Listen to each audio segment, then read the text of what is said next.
गांव आदर्श गौड़ा की सादगी भरी मिट्टी में जन्मे जोगाराम प्रजापत शुरू से ही अलग सोच रखने वाले इंसान थे। उनका परिवार साधारण था, लेकिन संस्कार बहुत मजबूत थे। बचपन में ही उन्हें सिखाया गया कि मेहनत से कभी भागना नहीं चाहिए और झूठ से हमेशा दूर रहना चाहिए। यही संस्कार आगे चलकर उनके जीवन की सबसे बड़ी ताकत बने। जोगाराम को बचपन से ही फर्नीचर के काम का गहरा शौक था। जब दूसरे बच्चे खेल कूद में लगे रहते, तब जोगाराम लकड़ी, औजार और पुराने फर्नीचर को ध्यान से देखा करते। वे कारीगरों को काम करते देखते और उनसे सवाल पूछते। कई बार घर में पड़े लकड़ी के टुकड़ों से वे छोटी मेज, पटरी या स्टूल बनाने की कोशिश करते। धीरे धीरे उनके हाथों में सफाई और दिमाग में डिजाइन की समझ आने लगी।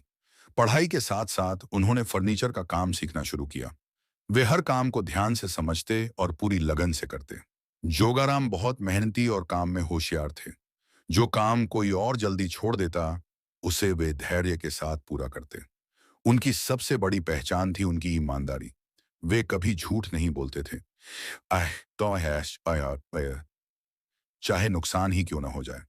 अपने सपनों को साकार करने के लिए जोगाराम ने गांव से बाहर निकलने का फैसला किया और अहमदाबाद पहुंचे। वहां जीवन आसान नहीं था। रहने, काम ढूंढने और पहचान बनाने में कई कठिनाइयां आईं। कई बार ऐसा भी हुआ जब काम कम मिला, लेकिन जोगाराम ने कभी गलत रास्ता नहीं चुना। उन्होंने ठान लिया था कि जो भी करेंगे, सच्चाई और मेहनत से करेंगे। कई वर्षों की कड़ी मेहनत के बाद जोगाराम ने अपनी खुद की फर्नीचर की दुकान शुरू की, पायबोई काकोरिया की, जिसका नाम रखा जेआरपी इंटीरियर अहमदाबाद। यह दुकान सिर्फ एक व्यवसाय नहीं थी, बल्कि उनके सपनों और संघर्ष की पहचान थी। वे हर ग्राहक से सम्मान से बात करते, काम की सही जानकारी देते और क्वालिटी से कभी समझौता नहीं करते थे। जेआरपी इंटीरियर अहमदाबाद में बने फर्नीचर मजबूत, सुंदर और टिकाऊ होते थे।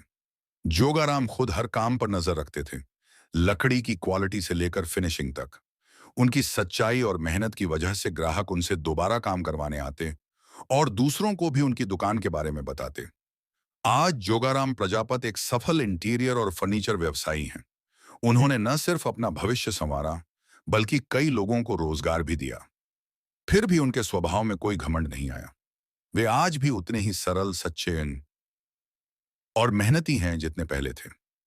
जोगाराम प्रजापत की कहानी यह सिखाती है कि अगर इंसान अपने शौक को मेहनत, ईमानदारी और धैर्य के साथ अपनाए, तो वह गांव से शहर तक अपनी पहचान बना सकता है। आज वे अपने गांव। आपको कहानी अच्छी लगी हो